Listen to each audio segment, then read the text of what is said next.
So what you see here is my first design for the sheep carrier. Basic, just standing, holding the sheep, big book bag. Was not feeling it, so I changed it. Did this, is more active, jumping, it looked like it's jumping or, you know, reaching for something. That's just something I've worked for. So designed him again, kept the head, and it doesn't mean like I designed him like right back to back. It could be like 2 or 3 days later. So I kept the head more active, perspective. So I said, you know what, the right leg, I was not feeling it, so I added more dynamic to it, made it look more up close to the camera. So once I was happy with what I had, so I just started adding the color to it. So I'm using this reference right now just to get the different, you know, shadows, the lighting and stuff like that. So as I was adding, I'm just adding color.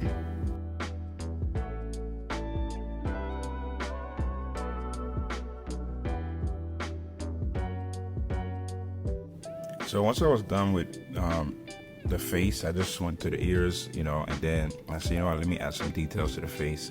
And I'm doing this on one layer. I mostly do all my coloring all on one layer, and sometimes if I'm about to do like an extreme change, I'll probably add a second layer, a third layer. And then once I like it, I just merge it. I do that as a challenge to myself. If I mess up, I mess up and I just have to fix it. And yes, fixing it will require you to erase something that you like. But hey, the more practice you get in, the better you get. All right, so went to coloring the lips. I can color to the lips. Use a reference for the lips as well, if you can, if you want to. But you know, I've drawn lips a lot of times, so the more you draw it, the more you color them, the more you understand the shape, the roundness of it, the crease, the whatever is on the lip, right? So you could design lips however you want after that. So did that, and the eyes details, just, and I'm doing all that in one layer. Added details to the ears, down to the hair.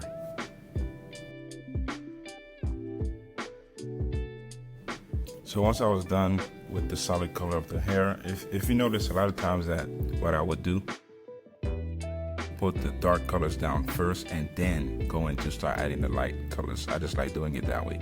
I know some people use different methods with the grayscale and stuff like that. Like, that's just not my style. It doesn't work for me.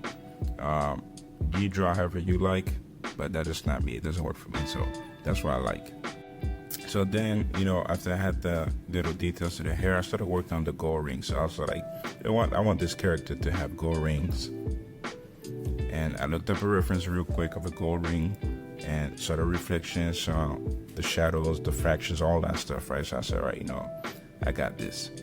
Went by memory, started adding the details, the dark, the light, the reflections, whatever.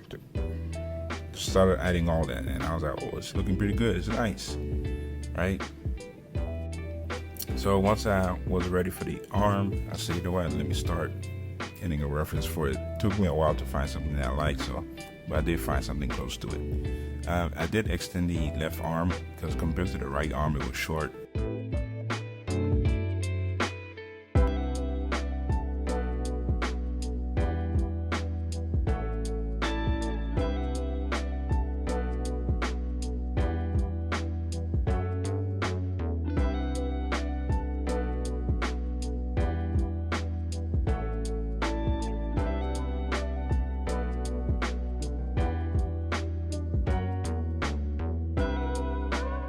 So once I had the good shadows, the details down for the knuckles, the arm, I went straight to the ring, adding the colors the same way I did the gold rings of the hair.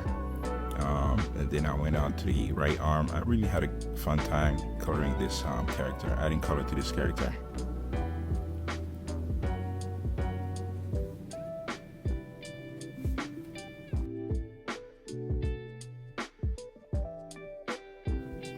And as I was doing this, you know, after I was done, I was like, whoa, why is his ring finger so skinny compared to compared to the pinky finger? I was like, whoa, this is insane. Artists, we just learn how to hide mistakes. We all make mistakes. Some of us just know how to hide it better. So no matter your favorite artist, if you really study the artist, you will find certain mistakes, whether the right eye is so far apart, the chin is almost look like it's connected to the neck. You always find mistakes. So when I saw that the pinky was, not the ring finger was too big, I changed it. I resized it, made it bigger. And then I went and started adding details to the face, like some scratches, because he's a hunter, he's hunting for sheep. So I was like, you know what, let's rough him up a little bit. He's good. He's not to the point where he's getting beat up by sheep. He's good, so just rough him a little bit.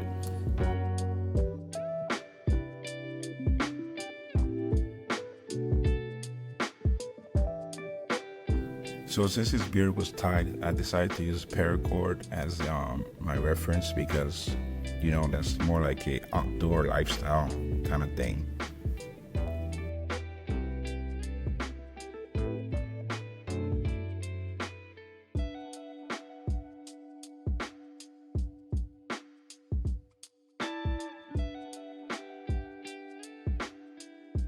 So of course, after doing all that, I don't know what was up with this pen I was using, but it was acting up where I was like, whoa, why is it shitting in that way? But it worked out. They worked out at the end. So I didn't like this. I really did not like how it was coming out. And once I don't like something, I try not to leave it, because I'm not gonna like the whole drawing. So I went and like this side right here, the way this thigh is, I was like, nah, this, because this is all memory, just going off memory. So basically, I went and found a reference of a guy jumping with some pants on, just to get the same crease effect around the thigh area. So it worked out. So and then I was like, oh, okay, this looks good. I'm happy with it.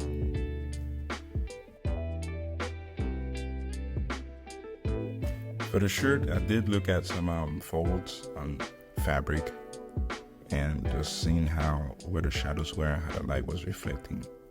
And then I just went based on what I remember.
Moved on to the bottom of the shirt. I didn't like the way these were looking, so I got rid of them, drew them over, and started adding the gold shines to it the same way as the rings.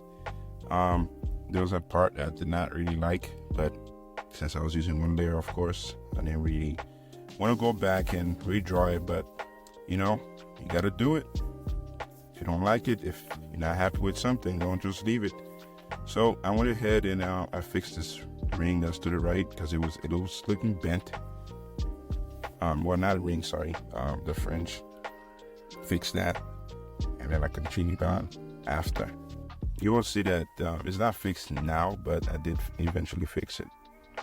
Then I started adding gold lines, yellow lines to the pants, just to give the pants a little bit more textured patterns. Just green, it just looks boring.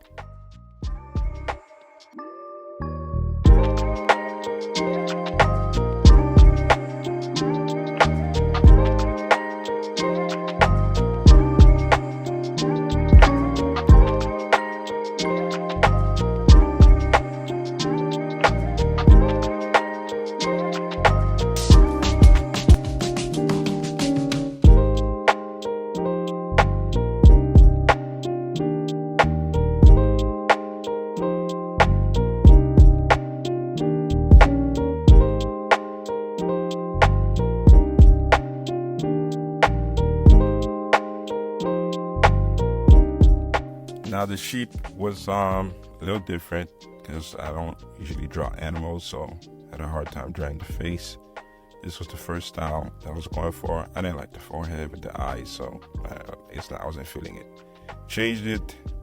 I was like, okay, not feeling this one, so I kind of combined both of them together, and then had this.